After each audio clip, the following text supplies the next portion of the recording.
नमस्कार, खबरों की खबर में आपका स्वागत है।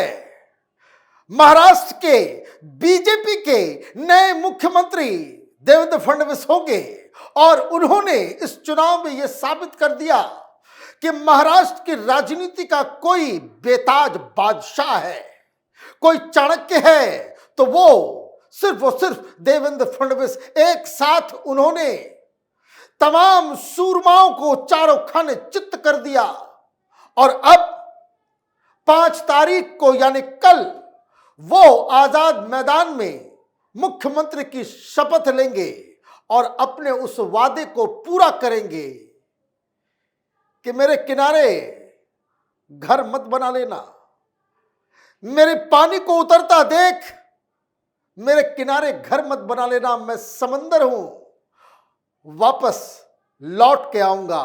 और देवेंद्र फडणवीस लौट कर आ गए। देवेंद्र फडणवीस उधर मुख्यमंत्री क्या बने, इधर एमवीए के अंदर में अजीबोगरीब कहानियां आ रही है, टूट फूट की। और सबसे मजेदार कहानी तो संजय राउत की है। जिस तेजी से गिरगिट रंग नहीं बदल सकता, उस तेजी से रंग बदला है संजय राउत ने। अब तारीफ कर रहे हैं, कह रहे हैं कि अगर हमने देवेंद्र फडणवीस की बात मान ली होती तो शिवसेना टूटती नहीं। आऊंगा इसके ऊपर। लेकिन इस दौरान उद्धव ठाकरे के यहां उनके घर पे मातोश्री के अंदर लगातार मीटिंग का दौर जारी है। कैसे पार्टी को बचाया जाए, कैसे लोगों को एकजुट रखा जाए, किस तरीके से सबका विश्वास जीता जाए। जहां कभी जो नेता मातोश्री से फरमान जारी किया करता था, अब इस दाव पेच में लगा हुआ है कि फिर कहीं कोई भाग न जाए। भागेंगे क्योंकि खबरें वैसे ही आ रही है। सबसे बड़ी दिक्कत, राहुल गांधी महाराष्ट्र की तरफ देखना नहीं चाहते। क्यों? क्योंकि एक तरफ महायुति बीजेपी देवेंद्र फडणवीस, शिवसेना एकनाथ शिंदे और एनसीपी अजीत पवार, इन लोगों ने एक यूनाइटेड फेस देश और महाराष्ट्र की जनता के सामने पेश किया। वहीं ये लोग आपस में लड़ते लड़ते इस तरह का गठबंधन के रूप में ये जनता के सामने आए कि ये तो अपॉर्चुनिस्टिक अलायंस है, ये अवसरवादी है, ये सिर्फ सत्ता के लिए एक साथ आए हैं। तो ये एक क्राइसिस जो गठबंधन को सामना करना पड़ रहा है और इस वजह से गठबंधन टूट गया। गठबंधन जो टूटा ही टूटा, इनकी पार्टियां भी टूट रही है। एक नया एडिशन हुआ है। एक सांसद अजीत पवार में शामिल हो रहे हैं। शरद पवार के मीटिंग पे मीटिंग चल रही है। अजीत पवार बहुत बड़ा झटका देंगे शरद पवार को।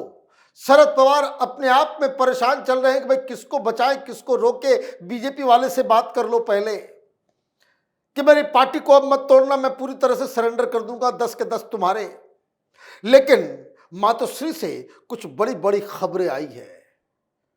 अब थक हार के जिस तरीके से एमएलएज ने प्रोटेस्ट किया, अब थक हार के उद्धव ठाकरे कह रहे हैं कि गलती हो गई कि हम सेकुलर बनने की कोशिश कर रहे थे, अब वापस हिंदुत्व के मुद्दे पे आएंगे। मातोश्री की इनसाइड स्टोरी आगे मैं बताऊंगा, लेकिन पहले राजनीति के इस गिरगिट के बारे में चर्चा करते हैं जिन्होंने ये बताया कि अगर हमने देवेंद्र फडणवीस की बात मान ली होती तो शायद उद्धव ठाकरे की शिवसेना टूटती नहीं, ये शिंदे अपनी पार्टी अलग नहीं बना पाते।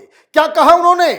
Shiv Sena UBT leader Sanjay Raut claimed that the Maha Vikas Aghadi MVA government formed in Maharashtra in 2019 would not have collapsed if the Shiv Sena had retained the Home Department.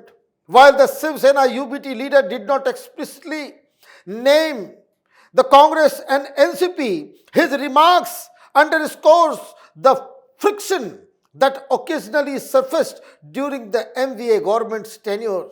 Rao's statement implies that if the Shiv Sena had been in charge of this key ministry, it could have handled dissent within its rank more effectively, potentially averting the rebellion led by Shinde.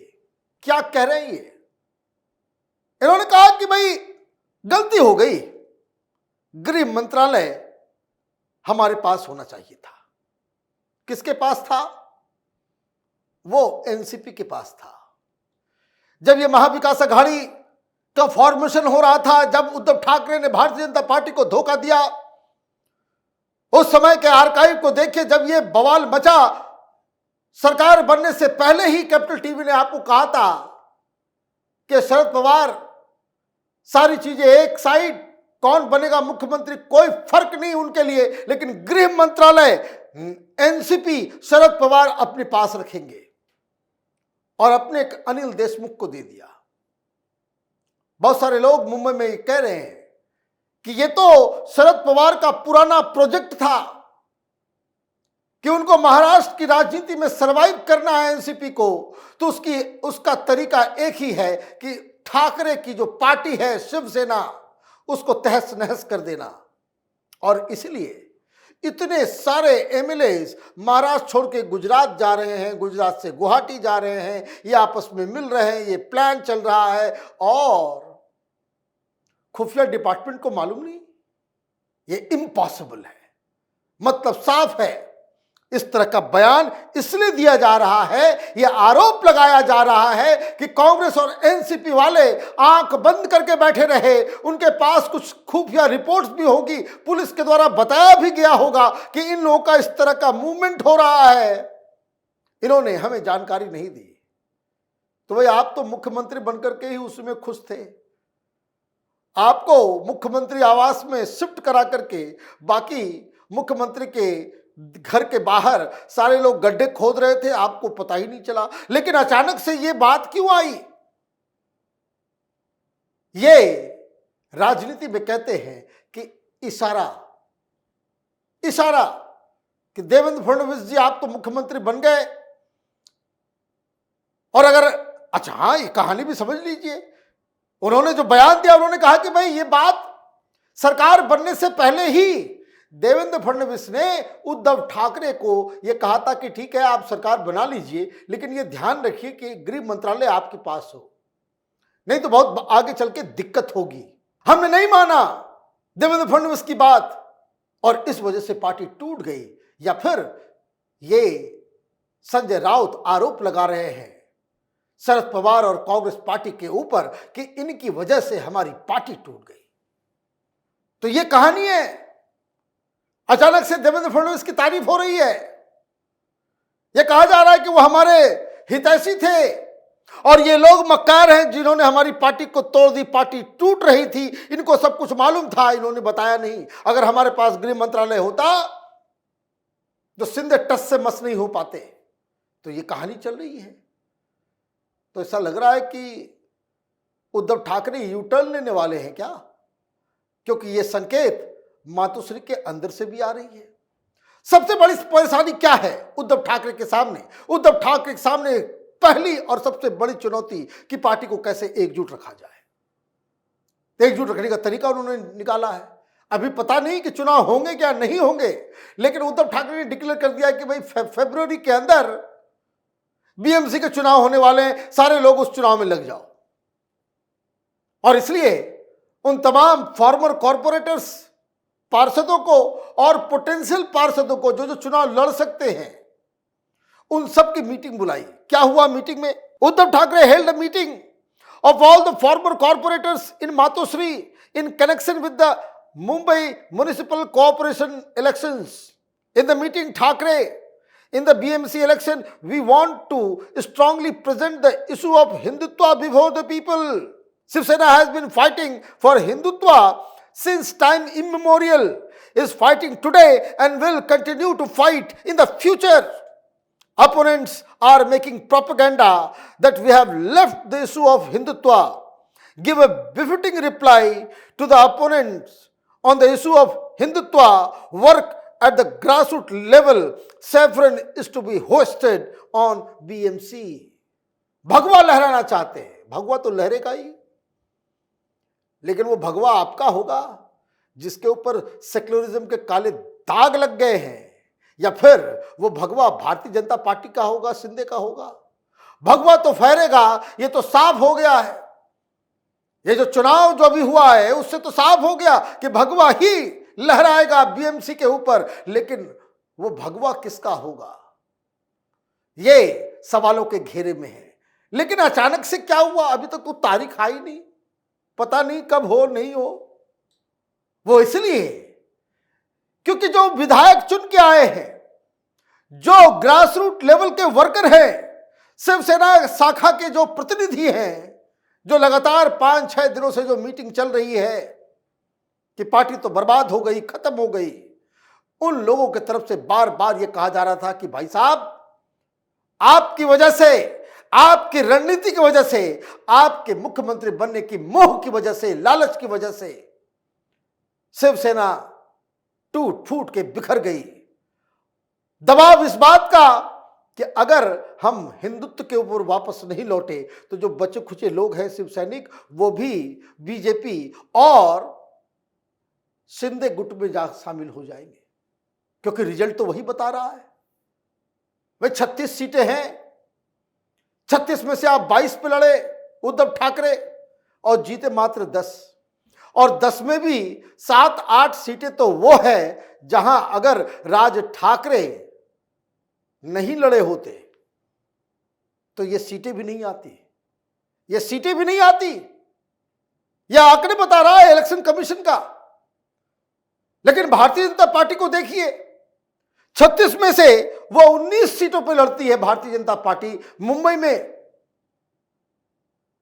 और 15 जीत जाती है। 14 लड़ती है शिंदे गुट और 6 हार जाती है। और शिंदे गुट हारती है इस वजह से कि वहां मनसे के उम्मीदवारों ने ऑलमोस्ट ऑल सीटों के ऊपर, मनसे के उम्मीदवारों ने मार्जिन से ज्यादा वोट पाया। अगर राज ठाकरे भी शिंदे के साथ आ जाते तब तो इनका सुपड़ा साफ हो गया होता, मुंबई से अभी ही इनकी विदाई हो गई होती। तो जो ग्राउंड वर्कर है, जो पार्षद हैं, उनको भी समझ में आ रहा है कि उद्धव ठाकरे के साथ रहने का मतलब है बलि का बकरा बन जाना। फिर तो हम हार जाएंगे, और जब हार जाएंगे तो जब राजनीति नहीं रहेगी तो ये उद्धव ठाकरे के साथ बैठ के क्या फायदा। तो इसलिए इन्होंने तारीख डिक्लेयर करवा दी कि चलो भाई सारे लोग लगो, सारे लोग लगो, और बड़े बड़े नेताओं को भी काम पे लगा दिया, कमिटी बना दी। क्यों? कमिटी की आवश्यकता नहीं है, लेकिन कमिटी इसलिए कि सबको कुछ ना कुछ रिस्पॉन्सिबिलिटी दे दो, पार्टी के काम से सब जुड़ा हुआ रहेगा। लेकिन जो जानकार हैं वो बता रहे हैं कि जिन जिन लोगों को काम पे लगा रहे हैं उद्धव ठाकरे, वो वहां से तो ये वादा करके निकलते हैं कि हाँ हम अब पार्टी को फिर से खड़ा करने के लिए काम करेंगे, और बाहर निकलते ही बीजेपी वालों को फोन कर रहे हैं, शिंदे गुट को फोन कर रहे हैं। ये कहानी चल रही है, पूरी तरीके से डेस्परेट हो चुके हैं। और इसलिए उद्धव ठाकरे संजय राउत से देवेंद्र फडणवीस की तारीफ करवा रहे हैं कहीं, और पार्टी के अंदर लोगों को एकजुट रखने के लिए नई नई तिकड़मबाजी कर रहे हैं। Thackeray Shiv Sena has started the preparation of 227 ward of 36 assembly constituency in Mumbai and is likely to fight the BMC election on its own. In this background, Shiv Sena has appointed MLAs from Mumbai along with leaders, secretaries and organizers as observers. A total 18-member team including Vinayak Raut, Anil Parab, Milind Narvekar, Varun Sardesai, Sunil Raut, Sunil Shinde, Anmol Kartikar will review 12 assembly constituency each. The report will be prepared and handed over to party chief Uddhav Thackeray within the next week. अगले week सबको लगा देना है। जिन जिन लोगों का मैं नाम ले रहा हूं उसमें आधे ऐसे हैं कि वो खुद बीजेपी में जाने के लिए तड़पड़ कर रहे हैं। मतलब समय जैसे जैसे बीत रहा है, उद्धव ठाकरे के हाथ से सत्ता तो गई ही, उनका वर्चस्व पार्टी के ऊपर, कार्यकर्ताओं के ऊपर, संगठन के ऊपर, नेताओं के ऊपर, ग्रासरूट वर्कर के ऊपर, वो भी कमजोर पड़ता जा रहा है। हम लोगों ने शुरू में ही कहा था, उद्धव ठाकरे ने मुख्यमंत्री बनने की चाहत में अपने पैर पर कुल्हाड़ी मार ली है। ये अब साफ साफ होता दिख रहा है। आप देखते रहिए कैपिटल टीवी। हमारे वीडियोस को लाइक कीजिए, शेयर कीजिए और हमारे चैनल को सब्सक्राइब कीजिए। धन्यवाद।